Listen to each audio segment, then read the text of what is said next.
কি গো, সেই কতক্ষণ ধরে এখানে দাঁড়িয়ে আছি, জগাই তো দেখছি এখনো আসছে না। বলি জগাই আবার আমাদের সাথে 2 নম্বরই করলো না তো? না না গিন্নি, জগায়ের সেই সাহস হয়ে উঠবে না। তুমি আরেকটু অপেক্ষা করো, হতচ্ছাড়া এক্ষুনি চলে আসবে। সুজনদা, আমি মাছ নিয়ে চলে এসেছি। এখানে রতনদার সব মাছ রয়েছে। এই তো জগায় চলে এসেছে। এই দে দে জগাই, এবার মাছের ঝুড়িটা আমাকে দে দেখি। সুজনদা, তুমি সব মাছ নিয়ে যাও, কিন্তু আমার ছেলের কোনো ক্ষতি করো না। ছেলে ছাড়া যে দুনিয়া আমার কেউ নেই। আরে না রে জগাই, তোর ছেলের কোনো ক্ষতি আমি আর করবো না। এবার মাছগুলো আমাকে দে দেখি। না, একটা মাছও তুমি পাবে না। অন্যের মাছ চুরি করতে লজ্জা লাগে না? এই পুচকে পাখি, এখান থেকে যাবি নাকি লাঠির মার খাবি? দাঁড়া, এখনই তোদের মজা দেখাচ্ছি। আমাকে মারবে? ওরে বাবারে, ওরে বারে, মরে গেলাম রে। ছেড়ে দে ছেড়ে দে ছেড়ে দে বলছি। না, তোদের কিছুতেই ছাড়বো না।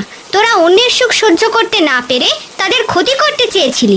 আজ তোদের উচিত শিক্ষা দেব, যাতে তোরা আর কোনোদিন এমনটা করতে না পারিস। ও বক পাখি, আমাকে ছেড়ে দাও। আমি জীবনে এমন ভুল করব না, দয়া করে আমাকে মাফ করে দাও। বক পাখি, এবার ওদের ছেড়ে দাও। ওরা ওদের পাপের শাস্তি অবশ্যই পেয়েছে।